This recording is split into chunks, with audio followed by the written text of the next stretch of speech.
So we're in the 21st century, and Republicans still frequently talk about the Reagan tax reforms of the 80s as if we need to cut the income tax. But we got a capital gains tax. We have Republicans around the country who do sales taxes, raise sales taxes all the time.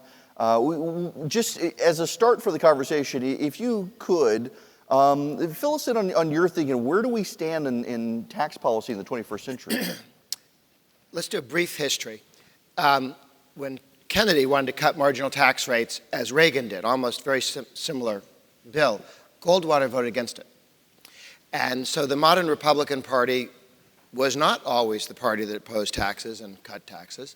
But during Reagan's political lifetime, Jack Kemp and other political leaders, activists around the country, it changed the direction of the Republican Party. We became the party that recognized marginal tax rates matter a lot.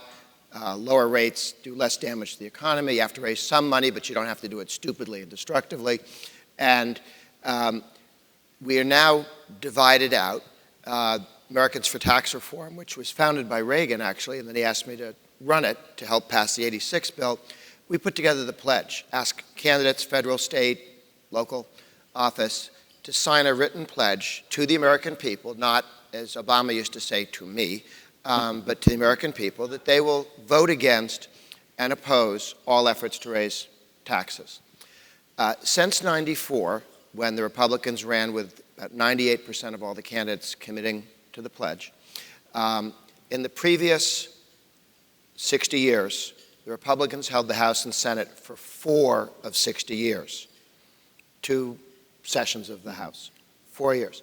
Since the Republicans became the party at the national level that would not raise your taxes, they may invade small countries they can't pronounce, but they will not raise your taxes, we have won the House and the Senate 2/3 of the years since then.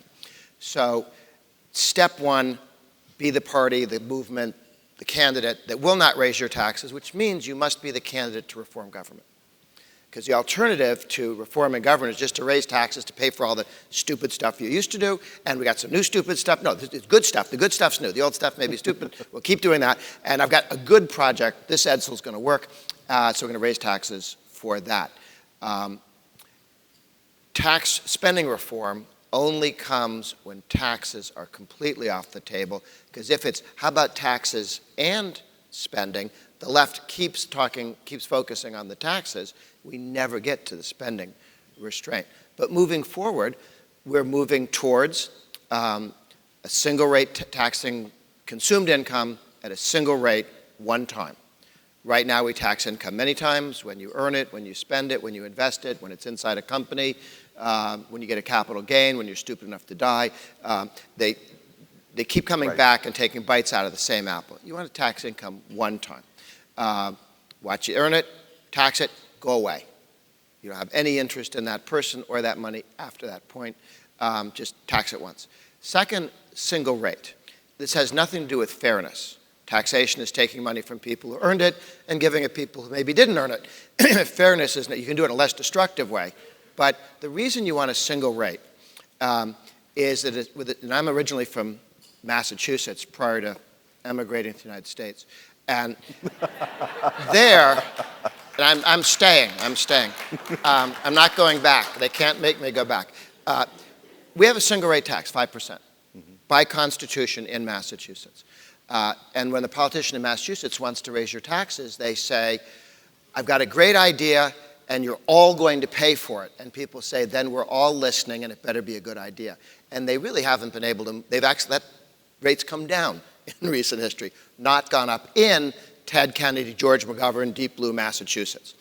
Illinois has a single rate tax, which is why, even though they're crazy on other taxes, the income tax is about 4 to 6%. It's not where California and other states are. So a single rate tax is difficult to raise because you cannot divide the American people into different groups and mug them one at a time, which is what Obama offered.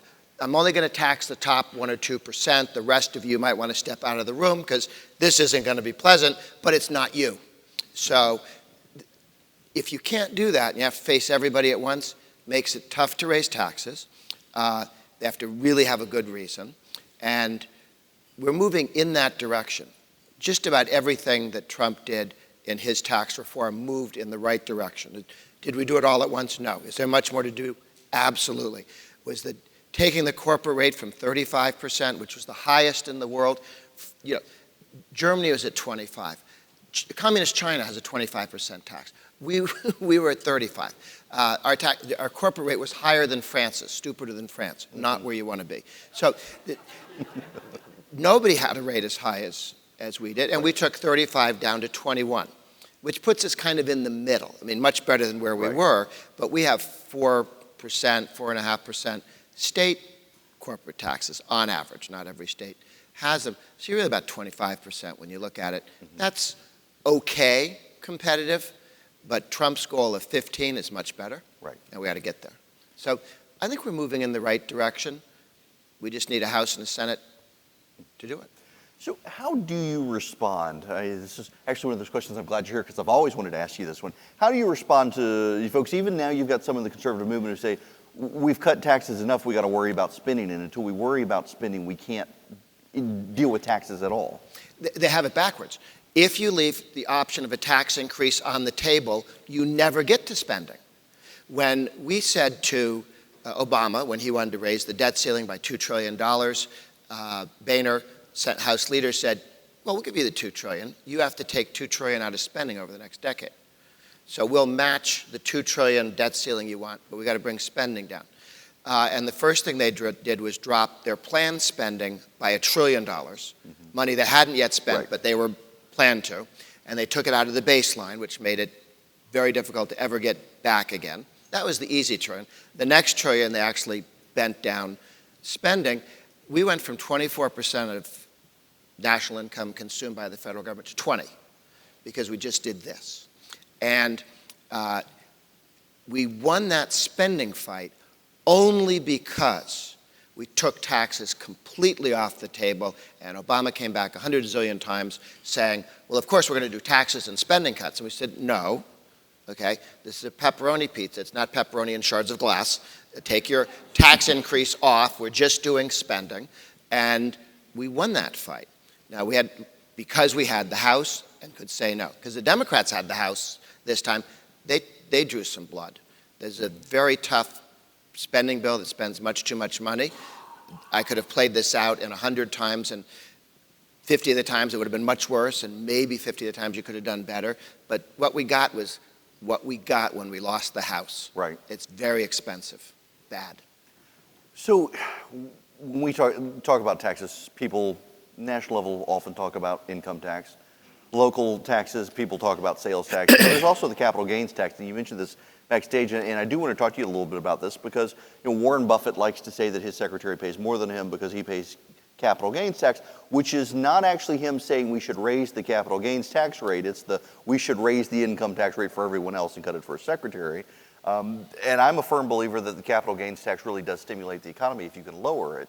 And it looks like there may be some progress on fixing the capital gains tax. There is. As long as Nancy Pelosi controls the House, or AOC through Nancy Pelosi, nothing good will come from the House and Senate until after 2020. If we get the House back, then lots of things are possible. If we don't, then we're back to frozen. But there is something we can do through executive action alone. And that is to read, and the president says he wants to do this. He told Bloomberg he intended to do it. The vice president is on it. I've worked it for the last 2 years through everybody in the White House. There are no known predators. Everybody's in.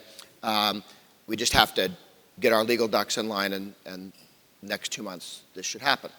And that is to say we're no longer going to tax inflation when we tax capital gains. So, but if you've owned a house for a while, you know that a lot of the increase in the value of that house is inflation, not real. If you own stock for 20, 30, 40 years, there are even times when you're losing money, but you pay capital gains taxes on the inflation. It's a dramatic cut for older Americans on their capital gains taxes when you have your nest egg and you want to sell it, or your home and you want to move, or a farm, or a small business. This will dramatically increase people's retirement income and the wealth that they have, and actually raise revenue, because we'll see trillions of dollars change hands in the next 2 years of sticky capital, particularly corporations that own land that they've had for 50 years. To sell it costs a lot of money, so they don't. So they park cars on it instead of building a building, or selling it to somebody who wants to build a building. We will use capital much more efficiently, and then going forward, 20-year-olds who buy stock or a home or land know that they're not going to pay taxes on inflation in the future. Tremendous boost to the economy. The reason we can do this is in 2002, the Supreme Court ruled in an FCC, Federal Communications case, that they could change the definition of cost from historic cost, what'd you pay for it, to real cost, what'd you pay for it plus inflation, or even replacement cost. What's it cost to get another one? There are lots of different definitions of cost, and the Supreme Court said it's not unambiguous. If you go to a book on economics or business, there are many costs. What is it? And so as this moves forward, it's the one thing that could really jumpstart the economy. That and coming to an agreement with China so that the tariffs go away.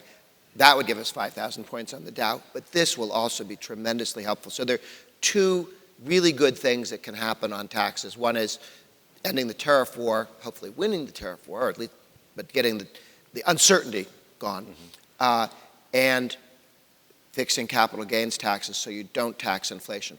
I want to run against the Democrats screaming at people who own homes.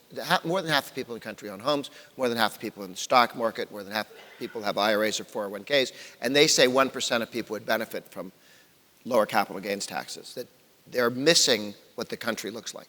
Right. It's actually really good policy. I'm glad to hear Yes. that. I'm kind of working my way through. Yesterday morning, Tim Scott was here. He was talking about one of the things that Republicans need to repackage and talk about more is when we talk about diversity and generational shifts and racial demographics between the parties, that there are a lot of poor African American and Hispanic families in this country that own land. Their families are farmers. And they don't connect Democratic tax policy with the estate tax to their parents who own the land are going to die, and they're going to have to give up the land to pay the taxes on the land that they don't even get a part of because they have to give up the land. And he was talking yesterday about how he thinks this is something Republicans need to seize on and advance. And we've talked about the estate tax a lot, but I do wonder if you think he might be right. We don't talk enough about the poor people who are farmers who own a lot of land, so on paper they've got a lot of value. In reality, they don't. The Farm Bureau has endorsed indexing capital gains so you don't pay taxes on inflation. Actually, we got the Chamber of Commerce to endorse it last week. NFIB's in. Small businesses, people who own land, big beneficiaries. I agree with Senator Scott. I think the biggest thing, though, is to go to the African American community and immigrant communities and talk to them about anything. Best that we have policies that would make their lives better. School choice is wildly possible, both with Hispanic Americans and African Americans, until you put the word Republican on it. And then it gets less popular. The Democrats' argument on winning minority votes is not that they should hate us. It's that we hate them and therefore don't listen. When you show up and are pleasant and have ideas that would benefit somebody, if one-on-one you can walk through them, you ruin most of their sales pitch. They hate you. No, they don't. They came by the other day. They said hi. They were advertising on urban radio. They were at the local church. They were visiting with us. I talked to them. It blows away their central argument, which is we don't like them. And then you can be listened to. I think we should spend a lot more time both in person and frankly on radio. When we spend ads, it shouldn't just be in the districts where we think we're going to get votes today, but where we need to convince people over time. We're not trying to bite them. They know that the government, this is why the Baltimore thing is so true and so odd and so poorly played. The African American community are the first victims of a unionized, bureaucratized school system set up to make the teachers union, the bureaucrats happy, and not educate kids. And Democrats did that to them. Democrats did that to them. And Republicans who support school vouchers and school choice and education savings accounts parental choice in education. We have solutions that solve a major problem in their life for a crime that Democrats committed against them. Crime in the areas where the Democrats didn't take crime seriously for years and years and years. They've been greatly damaged by the modern Democratic Party, and we can fix that, but we do need to show up and say hi. We can't do it from... Amen.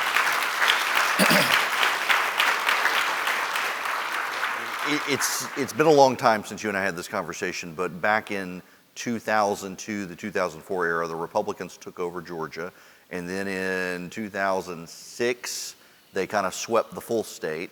And in 2010, we get a great new Republican governor, but the first reaction in the first terms of both of these governors was, hey, we need to raise sales tax on cigarettes and alcohol and other things.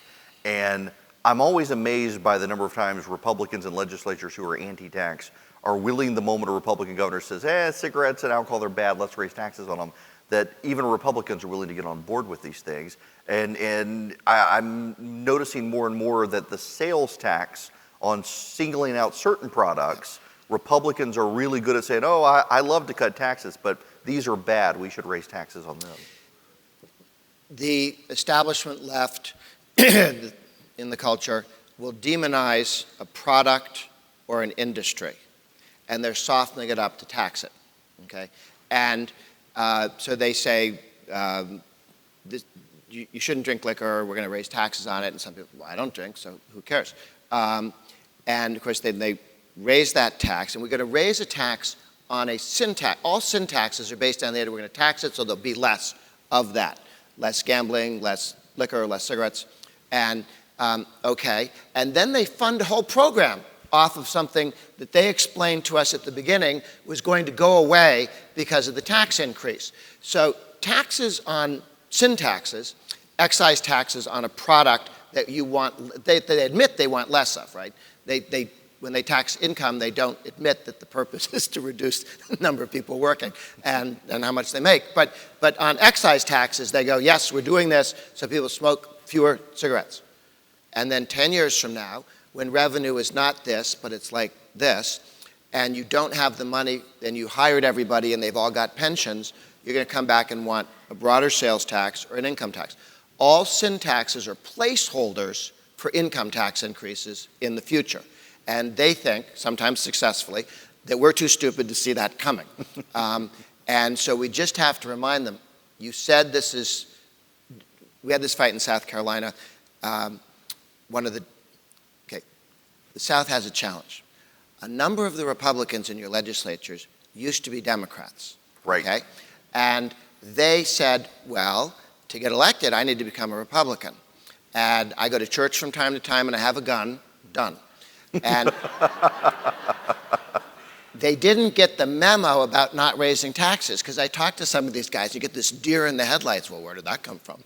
this not raising taxes thing.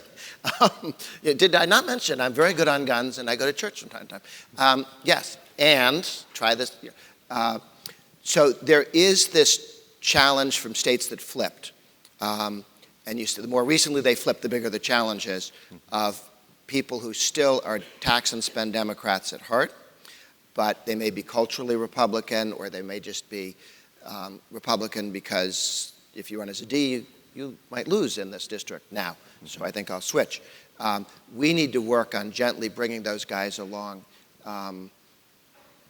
Well, and you know, to his credit, the new governor here in Georgia is the first of the 3 consecutive Republican governors who actually didn't have a D next to his name. Yeah. Before he never had to switch parties, which is great. And you can tell the thinking, the institutional thinking between someone who never had to change the letter next to their name versus the one who did. Now, in the time remaining, I actually want to throw something at you that I don't want to say I'm ambushing you with you, because I know you'll have some thoughts on it. I was shocked this week to watch the Democrats and to learn that Barack Obama was an arch conservative who was bad on a host of policy issues, including taxation and spending issues, in addition to the border. And I would really like to get your thoughts on, did you know that you and Barack Obama were allies on a host of issues? Yeah, well, he wasn't a big fan of, yeah, I of remember our work. This. When he was trying to raise taxes, He singled you out before he singled the NRA out. Yeah, well, because we stopped, okay, we didn't stop him from getting what he wanted. The American people stopped him from getting what he wanted. What the Taxpayer Protection Pledge is, it makes it easy for an elected official to communicate with you, I will not raise your taxes. And you want to know why? It's written down.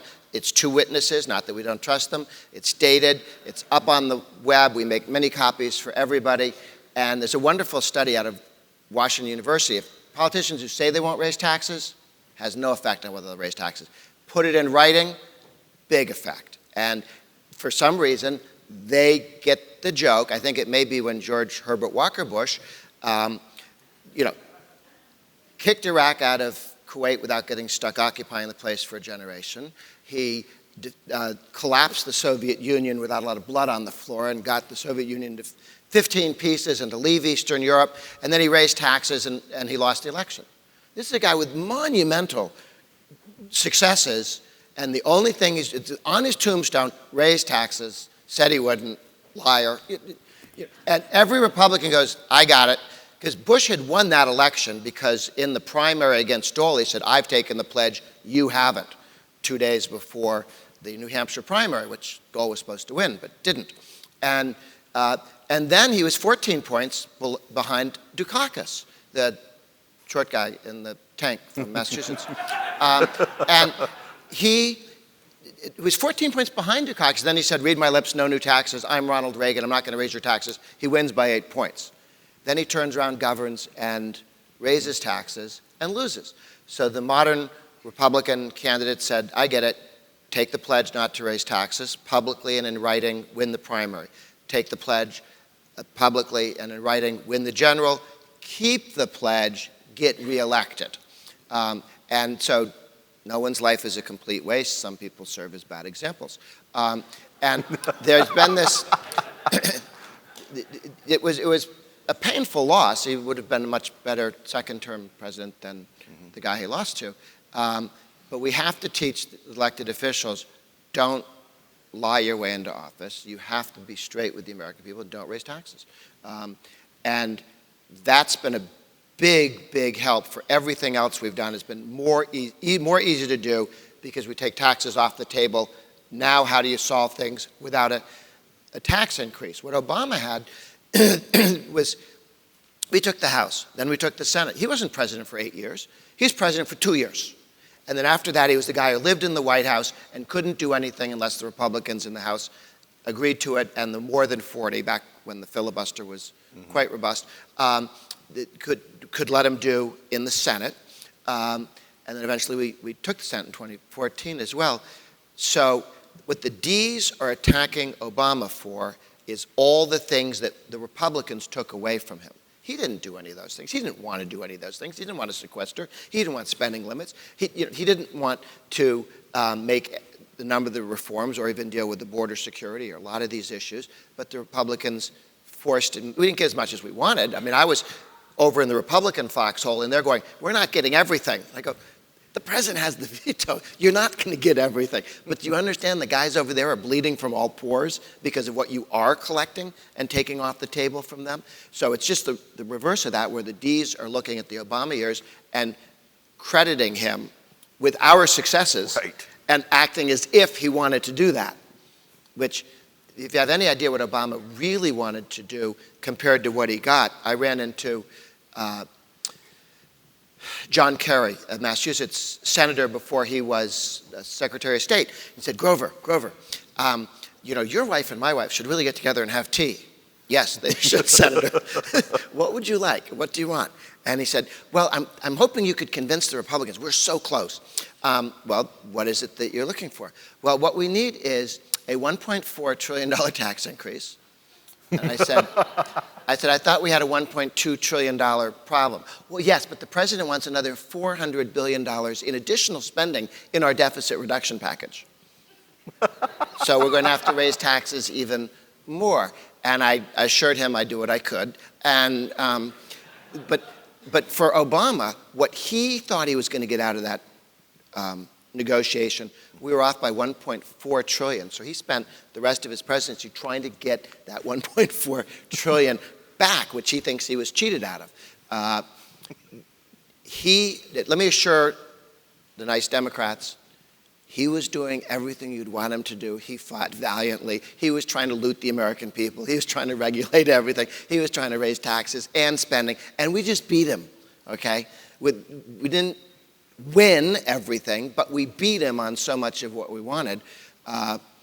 So they should not be mad at him. They should be mad at the Republican majority in the House and the 40-plus votes in the Senate. It is kind of funny, though, how they're so quick to turn on their own. Now, let me ask you, in the last couple of minutes we have up here, what should conservative activists be on the lookout for coming up in the next couple of years? Is there anything on the horizon that concerns you or excites you? Yeah. If we get the House, Senate, and presidency again, we'll take the corporate rate down again. That has been monumentally successful in bringing capital and jobs and work to the United States. We'll take the small business subchapter S, pass through the 20% exclusion, the cut in business taxes for the 10 million plus self-employed folks. We'll take that down again, and we'll take individual rates down again. So that's kind of baked in. If we win, that's what we'll do, and that's generally good. There are a couple little things. We double tax Americans who work overseas. That's not helpful. We should get rid of that. That's vaguely complicated, but on the list of things to do. On dangers, the energy tax, the carbon tax, the tax on carbon dioxide, the other team keeps coming back at that.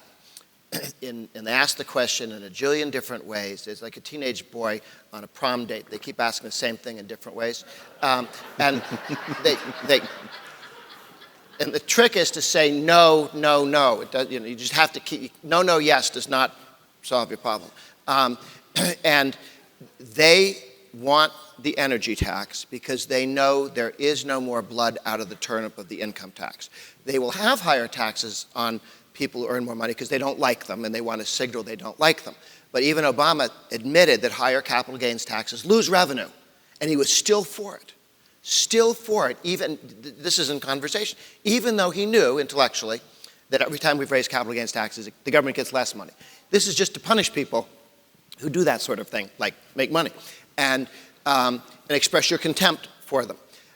To get money to turn us into a social democracy like European countries, France, they want to get a consumption tax, a value-added tax, in addition to the income tax and the corporate income tax. Until you get that, we will always be 20% more free than the Europeans. If you get a energy tax, the green energy tax, carbon pricing tax, is a VAT on training wheels. It is practice for a VAT on everything. It's just a VAT on energy. And then the energy companies will be the #1 cheerleaders for, let's make everybody else pay this tax, not just us. Instead of 7 on us, how about 5 on everybody? And they'll pay for the campaign to move it off them. So the answer is, if we get that, we do, I think, grind eventually towards European levels of large government. And that's awfully tough to take off the table. Japan, when they put the VAT in, started a decline that's continued. We need to make sure we never, ever, ever get a value-added tax. It's a French word for big government. We need to make sure we never have an energy tax, which will turn into a VAT, and is a hidden tax. So everybody will be mad at the power company, even though it's the taxes that are driving it up. That's the biggest threat. Until then, it's the kind of stuff you do. Tax vaping, tax this, tax that, everything that comes down the pike. Efforts to tax new technologies. The Europeans want to tax all of our very successful data companies because they see all this stuff going on. Well, where's our vig? Right. How come we're not getting a piece of the action here? And the Americans are doing all this. It's actually just, it's an assault on the American economy. It's not just a tax. That we have to fight at the government level, but we need to make sure our government does not impose under any circumstance. Here's the sales pitch they're going to give you. It's like the third to the last scene in The Godfather where they explain, here's how they're going to come at you, here's the deal they're going to offer you, then they're going to kill you. Don't do it. They will come and say, let's have a carbon tax and take it all and reduce the corporate tax. Well, guess what? we did reduce the corporate tax without a carbon tax, but that's what they were selling for years to the business community, which was open to the suggestion. Well, let's have a carbon tax and we'll write everybody in the country a check. So the government doesn't make any money, we just make everybody dependent on the government. And then later we come back and take that away. There are people peddling this now. There's actually one Republican in the House, Francis Rooney from Naples. He was an old oil guy and he hates coal people, literally. I talked to him about, why are you doing this stupid thing? You seem so nice. I hate coal people. I just hate coal people. Okay.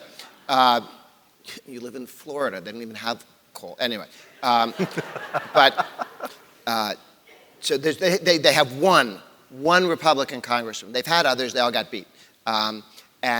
But not more than 2 or 3. So on the R side, we're holding pretty solidly. We did a letter, Americans for Tax Reform, got about 80, 90 center-right groups. Everybody in the world signed on. You joined us. On, we all say no energy tax for any reason, for any swap, regardless of, how they pretty it up. No. And there were 2 center-right groups that are on the take that didn't sign, but everybody else did. So we really have a united Republican Party, a united front, no to this, but that does not mean they will not come back again and again and again and again. Remember the land shark thing? Right. For Saturday Night, land shark, they keep knocking on the door. They keep coming back and telling you they're something other than the land shark. Grover Norquist, thank you so much for coming.